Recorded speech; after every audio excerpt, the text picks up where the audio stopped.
Sa mga nagdaang taon, nagbago ang ating pagtingin sa kamatayan. Kung dati ay mga puntod ang binubuksan, ngayon ay mga pugon na ang nagliliyab. Ang kremasyon ay patuloy na lumalaganap sa buong mundo.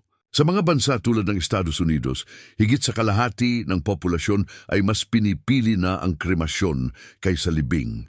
Sinasabi nila na ito'y mas praktikal, mas makakalikasan, at higit sa lahat, mas murad. Ngunit bilang mga mananampalataya, itinatanong natin sa ating mga sarili, maaari bang pumili ng kremasyon ang isang Kristiyano? Kasalanan ba ito? At paano naman ang muling pagkabuhay kung ang katawan ay naging abo na? Paano pa ito muling babangon maluwalhati sa huling araw? Ito ang mga hindi komportabling tanong, mabibigat at napapanahon na parami ang nagtatanong habang ang kremasyon ay nagiging mas karaniwan sa mga Kristiyano sa buong mundo. Kaya maghanda ka dahil ating susuriin kung ano ang sinasabi ng Biblia at kung ano ang hindi nito sinasabi.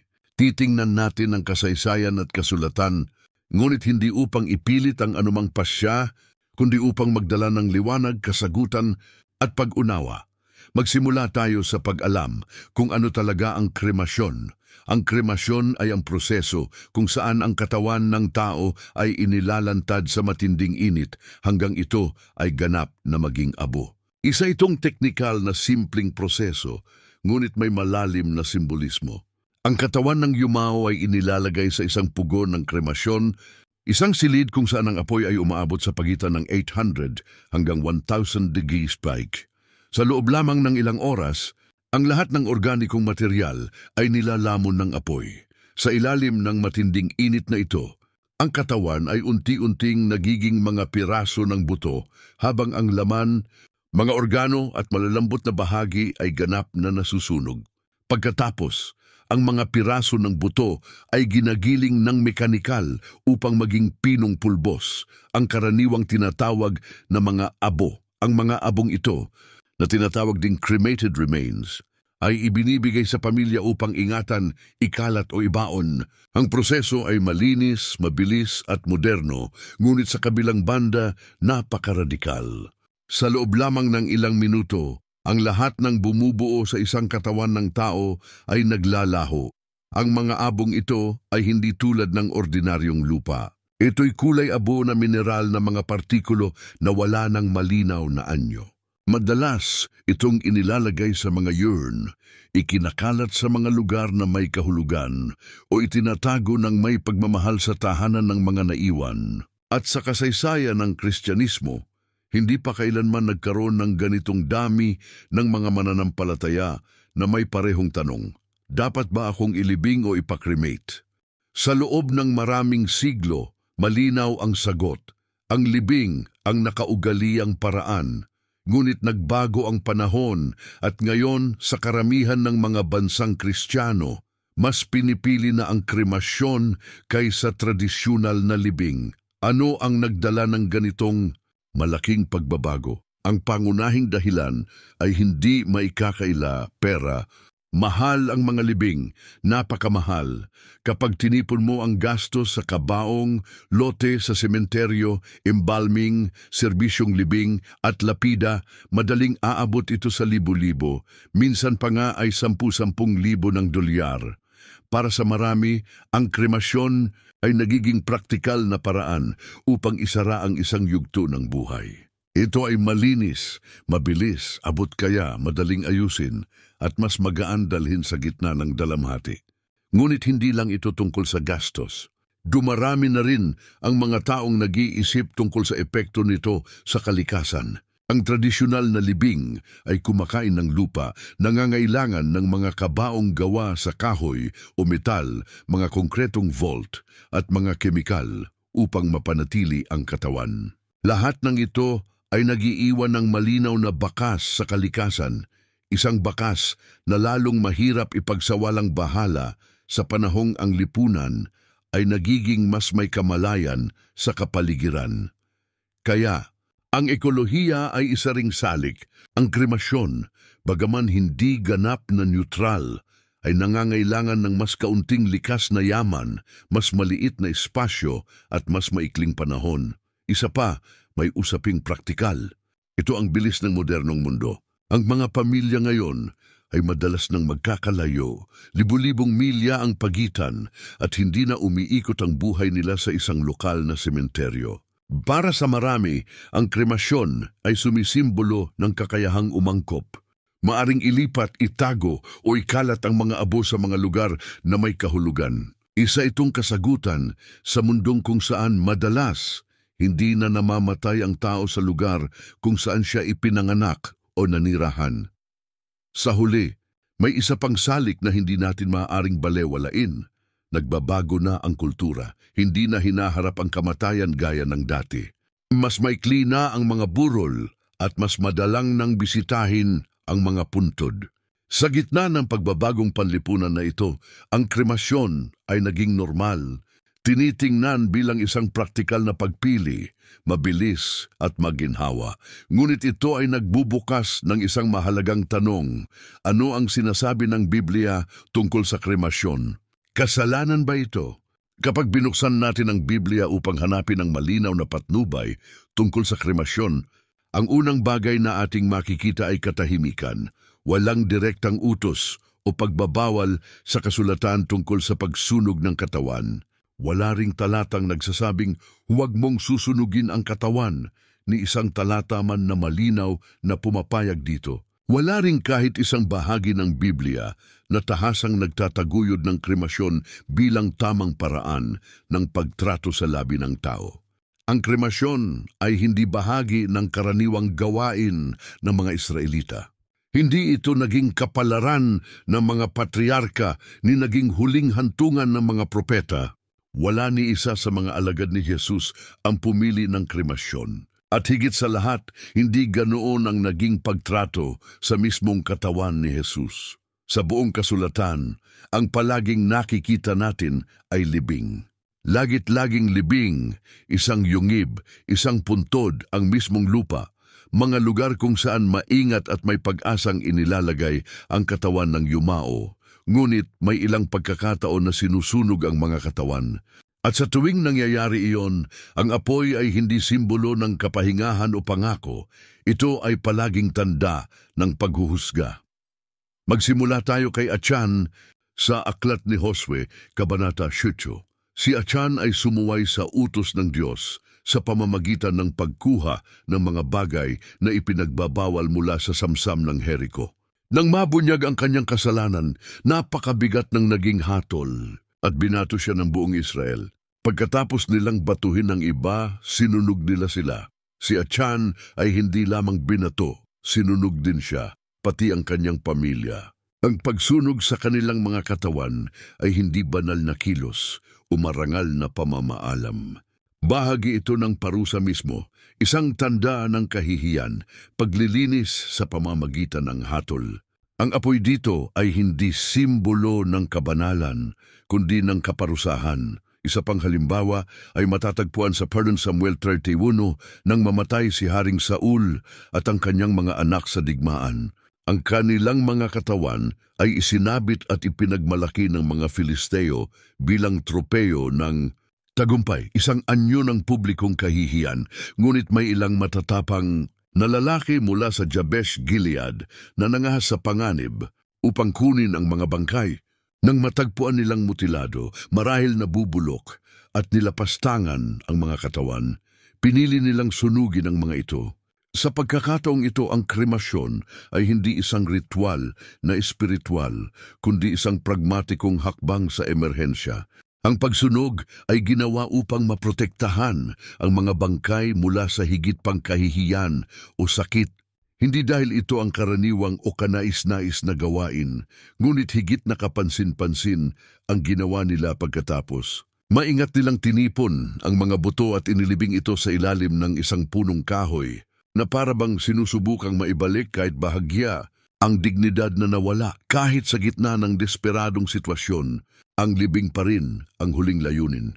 Mayroon ding ulat tungkol kay Haring Hosayas sa Duwing Hari 23. Ang batang hari, sa kanyang matinding sigasig na linisin ang Huda mula sa idolatriya, ay iniutos ang paglapastangan sa mga altar ng mga pagano. Paano niya ito ginawa? Inalis niya ang mga buto ng mga saserdoteng sumasamba sa Diyos-Diyosan at sinunog ang mga ito sa kanilang sariling mga altar, sadyang dinudungisan ang mga ito. Dito ang apoy ay simbolo ng sumpa at pagtanggi. Walang karangalang ibinibigay sa mga labi, walang paggalang, tanging kahihiyan, paghuhusga at kapahamakan. Ang apoy ay ginawang sagisag ng pagkondena, ginawang sumpang lupa ang mga altar na iyon. Ipinapahayag na ang mga labi ng mga lapastangan ay hindi karapat-dapat sa kapahingahan, kundi sa kahihiyan lamang. Ano ang nakikita natin sa lahat ng mga halimbawang ito? Isang pare-parehong tema. Sa tuwing sinusunog ang mga katawan, hindi ito kailanman isang marangal o banal na gawain, kundi isang tugon sa kasalanan, kahihiyan o matinding pangangailangan. Walang kahit isang pagkakataon sa lumang tipan na ang kremasyon ay inilarawan bilang isang makadiyos na gawain o inirekomenda para sa bayan ng Diyos. Sa pananaw ng Biblia, ang apoy ay halos palaging simbolo ng pagkawasak, hindi ng pagpapanatili. Ito ay kasangkapan ng paglilinis sa pamamagitan ng hatol. Mula sa mga unang pahina ng Genesis hanggang sa mga propetikong pangitain sa pahayag, Revelasyon, ang apoy ay lumilitaw na may napakalinaw na kahulugan. Ito ang kasangkapan ng banal na paghuhusga, gaya ng nangyari sa Sodom at Gomora. Ito rin ay paraan ng paglilinis tulad ng ginto na sinusubok sa pugon. At ito rin ay anyo ng kaparusahan, gaya ng dagat ng apoy na binanggit sa katapusan ng panahon. Totoo, ang apoy ay minsan ding tanda ng presensya ng Diyos. Ngunit ito rin ay babala. Nakita ni Moises ang nagniningas na palumpong na hindi nauupos. Tinawag ni Elias ang apoy mula sa langit upang tupukin ang handog, at ang mga hain sa templo ay sinusunog bilang kaluguran sa Diyos. Ngunit tuwing lilitaw ang apoy, hindi bilang bahagi ng banal na ritual, madalas itong nagdadala ng mensahe ng pagwawasto, paghihiwalay, at nagkatapusan. Hindi nito ibig sabihin na ang modernong kremasyon ay automatikong kasalanan. Hindi ito tuwirang kinokondena ng Biblia. Ngunit ito ay nagbibigay diin sa isang mahalagang aral. Sa kaisipan ng Biblia, ang apoy ay hindi larawan ng pag-asa sa hinaharap. Ito ay larawan ng paghuhusga. Ang paulit-ulit nating nakikita sa kasulatan ay ang libing. Mula kay Abraham hanggang kay Jacob, mula kay Moises hanggang kay David, ang mga katawan ay maingat na inihihimlay sa mga libingan. Kahit si Jesus mismo, matapos ipako sa krus, ay binalot, pinahiran ng pabango, at inilibing sa isang bagong puntod. Ang gawaing ito ng paglalagay ng katawan sa lupa ay higit pa sa isang kaugalian. Isa itong pahayag ng pananampalataya, isang tahimik na pagkilala na kahit patay na ang katawan, may pag-asang muli itong babangon. Mula Genesis hanggang Ebanghelyo, ang libing ay inilarawan bilang isang kilos ng paggalang, pananampalataya at pag-asa, isang binhing inihahasik sa lupa, naghihintay ng muling pagkabuhay. Para sa mananampalataya, ang katawan ay hindi basta lamang laman. Ito ay isang templo, isang nilikhang banal. Mula pa sa simula, sinasabi ng Biblia na ang katawan ay isang sagradong anyo, nilikha at hinubog ng mismong mga kamay ng Diyos. Sinasabi ng kwento ng paglikha sa Genesis, pagkatapos, hinubog ng Panginoong Diyos ang tao mula sa alabok ng lupa, at hiningahan niya ito ng hininga ng buhay, at ang tao ay naging buhay na nilalang. Tunay nga, mula sa alabok hinubog ang katawan, ngunit nabuhay ito dahil sa hininga ng Diyos. Ang pagsasanib ng laman at espiritu ang siyang lumikha sa sangkatauhan, at dahil dito, hindi kailanman itinuring ng Biblia ang katawan bilang bagay na balewala, hindi sa buhay at hindi rin sa kamatayan. Nang sabihin ng Diyos kay Adan, alabok ka at sa alabok ka babalik, tinukoy niya ang likas na hantungan ng katawan, ang pagbabalik sa lupa kung saan ito hinugis. Ang mga salitang ito ay paulit-ulit na binibigkas ng mga mananampalataya sa bawat libing na Kristiyano, isang pagtatapos ng siklo ng paglikha na itinakda ng may lalang. Kaya sa buong kasulatan, Ang libing ay nanatiling kilos ng pananampalataya. Makikita natin ito ng malinaw sa unang pagkakataon sa Genesis Kabanata 2:32 nang mamatay si Sarah, labis ang pagdadalamhati ni Abraham, ngunit hindi siya naghanap ng madaling paraan o murang solusyon. Hindi siya nagpadalos-dalos at hindi rin siya tumanggap ng tulong na walang halaga. Ipinilit niyang bumili ng nararapat na libingan gamit ang sarili niyang salapi. Tinanggihan niya ang mga alok ng libreng lote at maingat na nakipagkasundo sa mga Heteo upang mabili ang yungib ng Makpela. Ngunit bakit niya kailangang mag-abala ng ganoon? Dahil para kay Abraham, ang paglibing sa kanyang asawa ay hindi lamang isang formalidad. Dahil isang gawain ng paggasing at pananampalataya.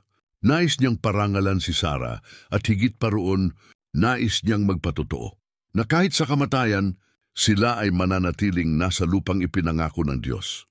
Ang libing ni Sarah ay naging propesiya rin, isang makapangyarihang paalala na ang alikabok na ito ay muling babangon.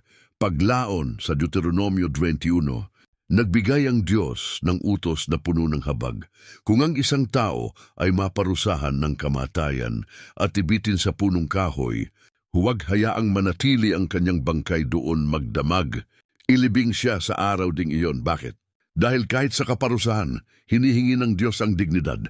Kahit sa pagkakasala, ang katawan ay nararapat pa ring igalang sapagkat ito ay nananatiling kanyang nilikha. Kaya't ang libing ay hindi lamang para sa mga banal. Ito rin ay paraan ng pagpapanatili ng wangis ng Diyos sa sangkatauhan, kahit lampas sa kamatayan. At pagkatapos ay dumating ang pinakabanal na libing sa lahat, ang libing ni Jesus. Ang katawan ng anak ng Diyos na bagong ipinako sa krus ay hindi sinunog o itinapon sa karaniwang hukay. Bagkus ito ay maingat na ibinaba, binalot sa malinis na tela, pinahiran ng mga mababangong langis at inihimlay sa isang bagong puntod. Isang mayamang lalaki, si Jose ng Arimatea, ang naghandog ng sarili niyang libingan bilang paggalang at pag-ibig. Ang mga babae ay nanatiling nagbabantay at ang mga alagad ay tahimik na nagmamasid. Alam nilang ang katawan na iyon, bagaman sugatan, ay banal at ang katotohanang siya ay inilibing, ay naging bahagi ng mismong puso ng Ebanghelyo. Sapagkat siya ay namatay, inilibing at sa ikatlong araw ay muling nabuhay. Ang libing ay hindi pagtatapos, ito ang simula ng kaluwalhatian. Sa buong kasulatan, ang gawa ng paglilibing ay may malalim na simbolikong kahulugan. Ang lupa ay tumatanggap ng katawan, dahan-dahang binubulok ito, at sa prosesong ito, ang mananampalataya ay naghihintay ng muling pagkabuhay, kaya't ang paglibing ay parang paghahasik ng binhi. Ang katawan ay inilalagay sa lupa na may pag-asa, na balang araw ito ay babangon na walang pagkasira, sapagkat ang katawan ay hindi bilang bilangguan ng kaluluwa. Ito ay bahagi ng tinubos na nilikha, templo ng Espiritu Santo, at kasangkot sa plano ng pagtubos ng Diyos, kahit ito'y masira o mabulok. Nakalaan ito para sa muling pagkabuhay, kaya't ang tanong na labis na bumabagabag sa mga mananampalataya ay ito: ang kremasyon ba ay nakaapekto sa muling pagkabuhay? Ito marahil ang pinakamahirap na tanong sa mga Kristiyano ngayon kapag pinag-uusapan ang kremasyon. Kung ang katawan ay naging abo, maaari pa bang buhay ng Diyos ito muli? Ang pananampalatayang Kristiyano ay hindi lamang nagbabalita na si Kristo ay muling nabuhay. Ito rin ay nagtuturo na tayo man ay muling mabubuhay, gaya niya, na may bagong, maluwalhati at walang hanggang katawan. Ang muling pagkabuhay ay hindi lamang metapora o ideyang espiritual na nagbibigay ng ginhawa. Ito ay literal na pangako ng katawan, pinagtibay ng dugo ni Jesus at selyado ng kapangyarihan ng Diyos. Ngunit ano ang mangyayari kung ang katawan ay wala na? Kung ito ay nilamon na ng panahon o naging abo sa apoy? Malinaw ang sagot ng kasulatan, walang makakahadlang sa kapangyarihan ng lumikha. Sa 1 Corinto 15, tinugunan ni Apostol Pablo mismo ang tanong na ito, bagaman sa ibang konteksto. habang ipinaliliwanag niya ang misteryo ng muling pagkabuhay. Ang inihahasik sa kasiraan ay muling mabubuhay na walang kasiraan. Ang inihahasik sa kahihiyan ay muling mabubuhay sa kaluwalhatian. Ang inihahasik sa kahinaan ay muling mabubuhay sa kapangyarihan. Ang katawaning katawan ay inihahasik. Ang espiritual na katawan ay muling binubuhay. Hindi inilalarawan ni Pablo ang eksaktong pagbabalik ng lumang katawan, kundi isang maluwalhating pagbabago, gaya ng isang binhi na itinanim sa lupa at naglalaho upang magbigay buhay sa bagong halaman o bulaklak. Ang katawan ng tao ay inihihimlay, nagiging alabok, at muling binubuhay sa anyong maluwalhati. Hindi ito nakasalalay sa kung buo pa ang bangkay o sa kung may mga buto pang natitira. Ito ay nakasalalay sa kapangyarihan ng Diyos, at ang kanyang kapangyarihan ay walang hanggan. Hindi ba't siya ang lumikha kay Adan mula sa alabok? Siya ang nagsalita sa luwad upang maging laman at sa wala upang magkaroon ng buhay. Kung gayon, bakit tayo nagdududa na kaya niyang ibangon muli ang isang taong naging abo? Hindi mahalaga kung ang mga labi ay nalunod sa dagat, ikinalat sa mga bundok, nilamon ng apoy o winasak ng panahon. Hindi kailangang buuin ng Diyos ang bawat piraso upang gumawa ng himala. Sapat na ang kanyang salita. Marami sa mga unang Kristiyano ay hindi na ilibing. Sila ay sinunog ng buhay, pinatay ng mga hayop, itinapon sa dagat o ibinaon sa mga libingang walang pangalan. Ang mga katawan ng mga martir ay naging alabok na ikinalat sa mga imperyo. Walang puntod, walang krus, walang alaala, ngunit napigilan ba nito ang kanilang muling pagkabuhay? Nabura ba ang kanilang kaluwalhatian? Hindi kailanman, sapagkat ang muling pagkabuhay ay hindi nakasalalay sa kung ano ang naiwan, kundi sa isa na kailanman ay hindi nakakalimot. Kahit pa sa paningin ng mundo, sila'y mga abo lamang, kay Kristo sila ay mga saksi ng walang hanggan. Itatayo niya sila, hindi dahil maaaring tipunin ng kanilang mga labi, kundi dahil ang kanilang pananampalataya ay nanatiling matatag. Sabi ni Pablo, babaguhin ni Kristo ang ating abang mga katawan upang maging katulad ng kanyang maluwalhating katawan, sa pamamagitan ng kapangyarihang nagpagpapasakop sa lahat ng bagay sa Kanya. Hindi niya sinabi na ayusin ng Diyos ang ating mga katawan, kundi babaguhin niya ito. At ang pagbabagong iyon ay hindi nakabatay sa pisikal na kondisyon, kundi sa espiritual na kapangyarihan. Kaya, nakaapekto ba ang kremasyon sa muling pagkabuhay? Hindi, sapagkat ang Diyos na nangakong bubuhayin tayong muli ay hindi kailanman nalilimitahan ng kalagayan ng katawan. Hindi niya kailangan ng kabaong mga butong buo o puntod na may pangalan. Siya ang Panginoon ng lahat ng bagay, at ang abo ngayon ay maaaring maging kaluwalhatian bukas. Kaya bagaman mahalagang pagnilayan, sa huli dapat tayong magtiwala hindi sa pasya ng tao, kundi sa kapangyarihan ng Diyos, sapagkat kung tunay kang naniniwala na si Jesus ay tinalo ang kamatayan, kailangan mo ring maniwala na wala ni apoy, ni alabok ang makapipigil sa Kanya sa pagtupad ng Kanyang pangako. Ang ating pag-asa ay hindi nakasalalay sa kalagayan ng ating mga katawan, kundi sa katapatan ng isa na nagsabing, "Ako ang muling pagkabuhay at ang buhay." Malinaw ang Biblia, ni si Jesus, ni ang mga apostol ay hindi kailanman kumondena sa kremasyon. Wala ni isang talata na nagbabawal dito. Gayon din, hindi rin ipinag-utos ng kasulatan na ang libing ay dapat gawin sa lahat ng pagkakataon. Ang iniiwan sa atin ng Biblia ay isang espiritual na balangkas, ang dignidad ng katawan, ang pag-asa ng muling pagkabuhay, at ang katiyakang ang bawat kaluluwa ay pag-aari ng Diyos. Ngayon, ano naman ang sinasabi ng simbahan? Sa loob ng maraming siglo, tinututulan ng simbahang Katolika ang gawain ng kremasyon, hindi dahil ito mismo ay kasalanan, kundi dahil sa kasaysayan, ang kremasyon ay itinaguyod noon ng mga grupong tumatanggi sa muling pagkabuhay ng mga patay. Partikular noong ika-18 at ika-19 na siglo, ang kremasyon ay ginamit bilang simbolikong protesta laban sa pananampalatayang Kristiyano. Isa itong pahayag ng pagtanggi sa pag-asa ng buhay na walang hanggan. Dahil sa ganitong kaugnayan, itinuring ng simbahan noon na ang pagtanggap sa kremasyon sa ilalim ng ganitong diwa ay isang tahimik na pagtanggi sa katotohanan ng Ebanghelyo. Ngunit sa paglipas ng panahon, dumating ang mga bagong tanong, bagong kalagayan at bagong motibo.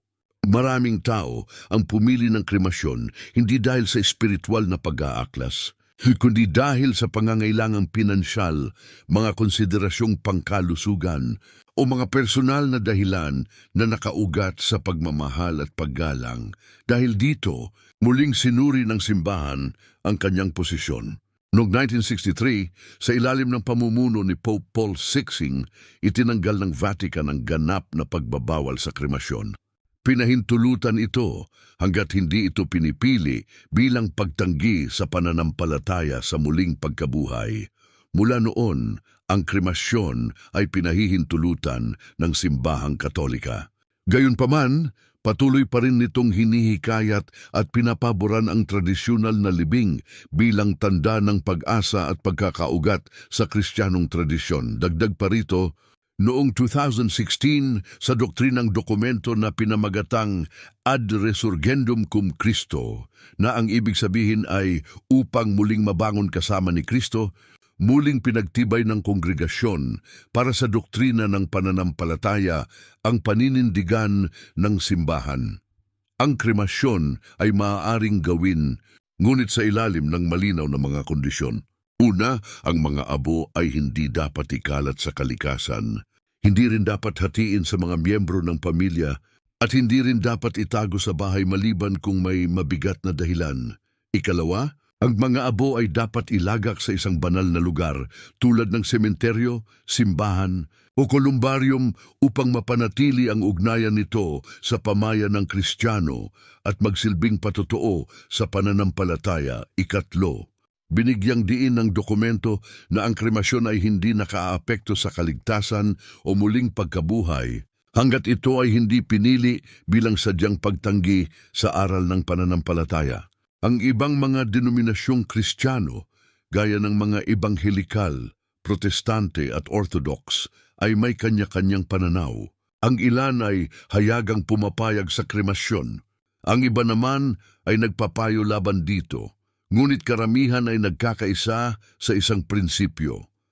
Ang kremasyon ay hindi dapat ituring na kasalanan. Sa halip, dapat itong maging isang pasyang pinag-isipan ng may karunungan, paggalang at intensyong espiritual. Sa madaling sabi, hindi kinokondena ng simbahan ng kremasyon. Pinahihintulutan ito, ngunit hinihimok ang mga mananampalataya na lapitan ang usaping ito ng may kabanalan. Hindi bilang isang automatikong desisyon, kundi bilang isang makabuluhang pagpapahayag ng pananampalataya. Sapagkat ang ating tunay na hinahanap ay hindi lang pahinga, kundi pahinga kay Kristo. Nakatutok ang ating mga mata sa kanyang pangako. Ang sumasampalataya sa akin, kahit mamatay, ay mabubuhay. Kaya tanungin natin ang ating mga sarili. Tunay bang nagbabago ang lahat dahil sa kremasyon? Marahil iniisip natin na ang apoy ay maaaring burahin ng ating pagkakakilanlan. Ngunit ang totoo, lahat ng katawan, maaga o huli, ay haharap sa parehong hantungan, ang maging alabok. Hindi winawasak ng kremasyon ang ating pagkatao. Ito ay pinapabilis lamang ang isang prosesong natural na nakaukit na sa ating laman mula pa sa simula. Sa sandaling umalis ang hininga mula sa katawan, nagsisimula na ang pagkabulok, ang balat ay natutuyo, ang kalamnan ay guguho, ang mga organo ay tutunaw. Sa loob ng ilang linggo, mga buto na lamang ang natitira. Pagkalipas ng mga taon, wala na ring matitira. Ang prosesong ito ay tinatawag na taphonomy, ang agham ng pagkabulok at pagkapawi ng katawan. Nilalarawan nito ang pagiging kalansay, pagkabulok at ganap na pagkapuksa. Ipinapaliwanag nito kung paanong kahit ang bangkay na inilibing sa pinakamagandang kabaong ay sa huli ay nagiging pagkain ng mga mikrobyo. kahalumigmigan at panahon. Maaaring tumagal ito ng mga dekada o ilang buwan lamang, ngunit pareho ang resulta, alabok ka at sa alabok ka babalik. Sa ganitong diwa, walang ipinagkaiba ang kremasyon. Ginagawa lamang nito sa loob ng ilang oras, ang ginagawa ng panahon sa loob ng maraming taon. Ang pagkakaiba ay hindi espiritual, kundi kronolohikal. Ang katawan na naging abo sa kremasyon ay walang kaibahan sa katawan na dahan-dahang nagiging alabok sa libing. Pareho silang bumabalik sa lupa at sa parehong kaso, tinatanong pa rin natin, ano ang tunay na nananatili sa atin? Ang sagot ay simple, ngunit malalim. Ang nananatili ay ang hindi kailanman nalilimutan ng Diyos.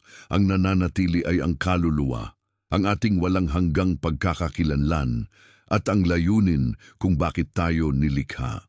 Ang nananatili ay yung hindi kinakalawang, hindi nasusunog, at hindi naglalaho sa loob ng puntod. Hindi mahalaga kung ang iyong mga buto ay nakahimlay sa ilalim ng isang lapidang may krus, o kung ang iyong mga abo ay ikinalat sa dagat. Ang mga bagay na nakapipigil sa tao ay hindi nakapipigil sa Diyos. Hindi apoy, hindi panahon, hindi paglimot, at sa katiyakang ito, nagbabago ang ating pananaw, sapagkat ang alabok ay hindi wakas, ito ay paghahanda. Ito ay matabang lupa para sa pinakamalaking himala na darating. At kung ang alabok ay hindi ang katapusan, ang tanong ay hindi na kung kaya bang buhayin ng Diyos ang katawan, kundi paano natin ito pinararangalan habang ito'y ipinagkatiwala sa ating pangangalaga. Sapagkat kahit hindi kailangan ng Diyos ng mga buto upang gumawa ng himala, tayo mismo ay kailangang igalang ang kanyang nilikha ng kanyang sariling mga kamay, sapagkat ang pisikal ay hindi kaaway ng espiritual sa disenyo ng Diyos. Ang dalawa ay magkakaugnay, kahanga-hanga, at hindi mapaghihiwalay. Sinabi ni Apostol Pablo sa napakalinaw na paraan, hindi ba ninyo alam na ang inyong mga katawan ay templo ng Espiritu Santo na nasa inyo na tinanggap ninyo mula sa Diyos? Kayo ay hindi ninyo pag-aari. Binili kayo sa isang halaga, kaya't parangalan ninyo ang Diyos sa inyong mga katawan. Kung ang katawan ay tunay na templo, hindi ito basta sisidlan lamang. Ito ay sadyang nilikha, itinalaga, at ginamit ng Diyos mismo upang isakatuparan ang kanyang kalooban sa lupa. Bawat kilos ng habag, bawat panalangin ibinulong, bawat sugat na tiniis dahil sa pag-ibig, lahat ng ito ay naganap sa loob ng katawan na iyon. Ito ang sisidlan kung saan nahubog ang kwento ng ating pananampalataya. At bagaman ang kaluluwa ay lumalampas, ang katawan ay nananatiling karapat-dapat sa paggalang. Kaya't kung paano natin tinatrato ang mga labi ng namatay, ay hindi lamang simpleng seremonyal na gawain. Ito ay pahayag ng ating paniniwala. Itinuturing ba natin ito bilang basura o bilang bagay na hinipo ng kawalang hanggan? Ang ating mga desisyon ba ay ginagabayan ng paggalang o kaginhawahan ng pananampalataya o praktikalidad? Ang paglilibing sa isang katawan ay higit pa sa pagtabon ng lupa. Ito ay pahayag, ito ay banal, at ito ay muling babangon. At gayon din, kapag ang kremasyon ay isinasagawa ng may paggalang, panalangin at kababaang loob, maaari rin itong maging isang kilos ng pagpapasakop sa Diyos. Ngunit palagi nitong ihaharap sa atin ang tanong, tinuturing ko ba ang katawang ito bilang templo ng Espiritu Santo o bilang isang walang buhay, walang kabuluhang bagay? Ang pagkakaiba ay hindi nakasalalay sa pamamaraan, kundi sa puso sa likod ng desisyon. Sapagkat hindi lahat ng libing ay marangal at hindi lahat ng kremasyon ay di marangal. Ngunit ang bawat desisyong ginawa ng walang pagkaunawang espiritual ay may panganib na malimutan ang pinakapundasyong katotohanan. Ang katawan, buhay man o patay, ay nananatiling banal na nilikha. Patuloy itong nagsasalita tungkol sa may lalang na sadyang humubog nito, nagbigay dito ng hininga at nangakong muli itong ibabangon sa kaluwalhatian. Kaya bago tayo gumawa ng anumang desisyon, dapat nating tingnan sa mga mata ng ating kaluluwa, sapagkat ang katawan na hawak natin ngayon, mahina, Malamig o walang buhay ay minsang naging templo ng buhay. At isang araw, ito rin ang magiging tahanan ng buhay na walang hanggan. Ngunit kung ang katawan ay templo na karapat-dapat sa paggalang, kailangan din nating isaalang-alang ang mga naiwan sa likod. Sapagkat ang kamatayan ay hindi lamang pagtatapos ng isang buhay, ito rin ay simula ng pagdadalamhati. Ang mga naiwan ay nangangailangan ng ritual, sandali at espasyo kung saan maaaring umiyak, magunita at gumaling. Sa puntong ito, lumilitaw ang isang bagong dimensyon ng tanong. Ano ang nangyayari sa alaala kung wala na ang katawan? Saan sila mananalangin para sa iyo? Sa loob ng maraming siglo, ang libing ay hindi lamang relihiyosong ritual, kundi isang paraan ng emosyonal na paghilom. Ang puntod ay hindi lang hukay sa lupa, ito ay permanenteng bakas sa mapa ng puso ng tao. Ito ang lugar na pinupuntahan ng mga anak, kung saan nagiiwan ng bulaklak ang mga kaibigan, kung saan ang kalungkutan ay nagkakaroon ng hugis, at ang pag-ibig ay nakakahanap ng mga salitang maibubulong doon. Ang mga panalangin ay binubulong, ang mga luha ay dumadaloy ng walang paghatol. Para sa marami, ang sementeryo ay nagiging banal na pagpapatuloy ng ugnayan. Ngunit kapag ang katawan ay naging abo, nawawala ang pisikal na angkla.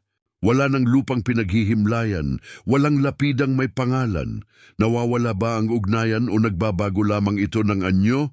Bagaman kakaiba, hindi kailangang maging hungkag ang kremasyon. Para sa ilan, ang pagkalat ng abo sa dagat ay tanda ng kalayaan. Para sa iba, ang paglalagay nito sa urn ay nagbibigay ng ginhawa at pakiramdam ng kalapitan. Ang alaala ay patuloy na nabubuhay. Ngunit nag-iiba ng tahanan. Hindi na ito nakapako sa isang lugar, kundi dala ng hangin ng mga awiting pinatutugtog tuwing anibersaryo, ng mga halakhak at panalangin na bumabalik taon-taon. Maging ang pagtatanim ng puno mula sa mga abo ay nagiging simbolo ng natural na kawalang hanggan, ngunit may panganib din dito.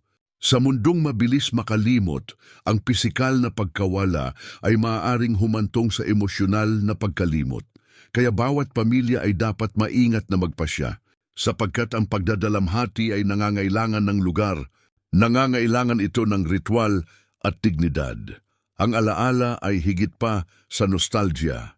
Ito ay pag-ibig na umaabot lampas sa panahon. Ito ang ating patunay na ang isang tao ay nabuhay, naglakad sa piling natin at nag-iwan ng saysay, ang puntod man o urn, sementeryo o dagat. Ang lahat ng ito ay maaaring maging banal na espasyo kung pahihintulutan ng puso. Sa huli, hindi mahalaga kung saan tayo nagdadalamhati, kundi kung paano natin pinipiling hindi makalimot. At kung ang alaala ay nabubuhay, saan man pumili ang pag-ibig na alalahanin ito.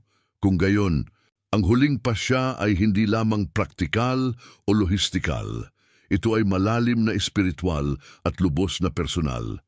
Sapagkat sa likod ng bawat desisyon ay naroon ang salamin ng ating paniniwala, ng ating pagpapahalaga at ng ating pag-asa. Walang perpektong sagot, walang talatang nagbibigay ng eksaktong tagubilin, walang universal na pamantayang nakahanda para sa lahat. Kaya't ang tanong, ano ang dapat isaalang-alang bago magpasya?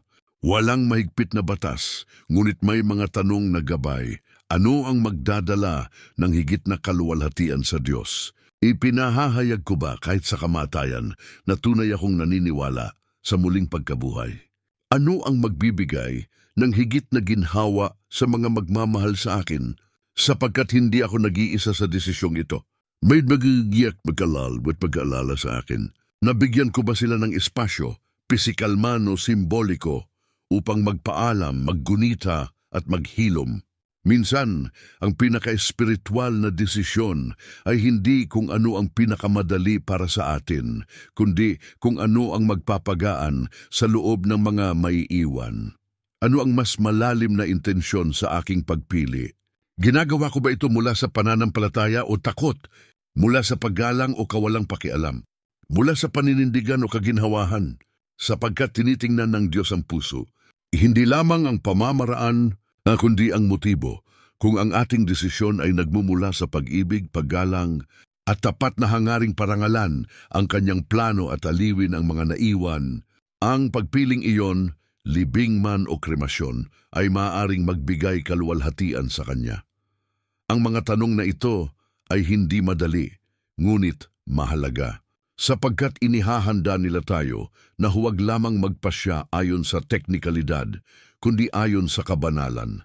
Tinuturuan nila tayong tumingin sa loob at itanong, ginagawa ko ba ito mula sa pananampalataya o padalos-dalos lamang? Inisip ko ba ang kaluluwa o ang pagkakataon? Nag-iiwan ba ako ng pamana ng pag-asa o basta ko lang isinasara ang isang kabanata? Ang kamatayan, bagaman hindi maiiwasan, ay pagkakataon ding magpatotoo at ang ating huling desisyon sa lupa kung paano natin iniiwan ang ating katawan ay maaaring maging tahimik na deklarasyon ng ating paniniwala. Hindi lamang kung sino tayo noon, kundi kung sino ang inaasahan nating maging, muling nabuhay, nabago, at walang hanggan. Sa gitna ng lahat ng pagdududa at pamamaalam, isang katotohanan ng higit na nagniningning, kayang buhayin ng Diyos kahit ang nakalimutan ng mundo, sapagkat hindi niya kailangang magkaroon ng perpektong kondisyon, ang kailangan lamang ay siya mismo. Kung tayo ay nilikha mula sa alabok, bakit tayo matatakot bumalik dito? Abuman o lupa, buto man o wala, hindi nalilimitahan ng Diyos ang kanyang kapangyarihan. Sabi sa 1 Thessalonica, mga kapatid, ayaw naming manatiling walang kaalaman tungkol sa mga natutulog sa kamatayan upang hindi kayo magdalamhati gaya ng mga walang pag-asa, sapagkat naniniwala tayong si Jesus ay namatay at muling nabuhay, kaya't naniniwala rin tayong dadalhin ng Diyos kay Jesus ang mga natutulog sa Kanya. Ang pangako ay hindi nakatuon sa kalagayan ng katawan, kundi sa pananampalataya ng kaluluwa, at ang pananampalatayang iyon ang magpapasiklab ng muling pagkabuhay. Isang muling pagkabuhay na hindi simpleng pagbabalik ng dati, kundi maluwalhating pagbabagong walang hanggan. Ang dating may hangganan ay magiging walang hanggan. Ang dating nasisira ay magiging hindi nasisira. Ang dating alabok ay magiging kaliwanagan. Sinabi ni Pablo, inihasik bilang katawang likas, muling bubuhayin bilang katawang spiritual. Ibig sabihin, hindi lamang ibabalik ng Diyos ang dati, kundi lilikhain niya ang bago. Ang maluwalhating katawan ay hindi nangangailangan ng mga labi. Ang kailangan lamang ay layunin, kaya't hindi na ito usapin ng mga buto o abo, kundi usapin ng pananampalataya. Ang tanong ay ito, tiwala ka ba na kapag siya ay tumawag, walang distansya, panahon o pisikal na limitasyon ang makahahadlang sa kanyang pangako? At sa araw na iyon, hindi lamang mga puntod ang magbubukas, maging ang mga abo ay babangon at maging ang dagat ay magbibigay ng mga patay. Sapagkat kapag si Kristo ay nagsalita ng kanyang huling salita, hindi na mahalaga kung ang iyong katawan ay inilibing sa marmol o ikinalat sa hangin. Hindi mahalaga kung ang iyong urn ay nasa columbarium o ang iyong mga buto ay nakalimutang nakabaon sa lupa. Alam niya kung nasaan ka. At higit pa roon, alam niya kung sino ka. At sa isang sandali na magpapayanig sa kasaysayan, muling babangon ang mga katawan, matutuyo ang mga luha, at ganap na matatalo ang kamatayan. Kaya huwag kang matakot sa alabok, sa apoy, o sa paglimot. Ang dapat mo lamang katakutan ay ang mabuhay at mamatay ng walang pag-asa, sapagkat ang sino mang mamamatay kay Kristo ay muling mabubuhay. Ngayon, nasa iyo ang tanong, ano ang pinaniniwalaan mo? Dapat bang pumili ang isang Kristiyano ng kremasyon? Napagdesisyonan mo na ba ito para sa iyong sarili o sa iyong mahal sa buhay? Ibahagi mo ang iyong kwento. Walang madaling sagot, ngunit ang pagbabahagi ng karanasan ay maaaring maging ilaw para sa iba. At marahil ang iyong patotoo ang sagot na kailangan ng isang kaluluwang naghahanap ng kapayapaan. Ngunit ito pa lamang ang unang tanong. Sapagkat kung ang katawan ay bumabalik sa alabok, ano ang nangyayari sa kaluluwa? Ano ang nagaganap kapag nawala na ang hininga? Ang kremasyon o libing ay unang yugto lamang ng isang mas malaking misteryo. At kung nais mong malaman kung ano ang nangyayari sa kaluluwa matapos ang kamatayan, napakinggan mo ang susunod na mensahe. Sapagkat doon, ibinubunyag ng Biblia ang katotohanan tungkol sa kaluluwa at sa buhay pagkatapos ng kamatayan. Pagpalain ka ng Diyos.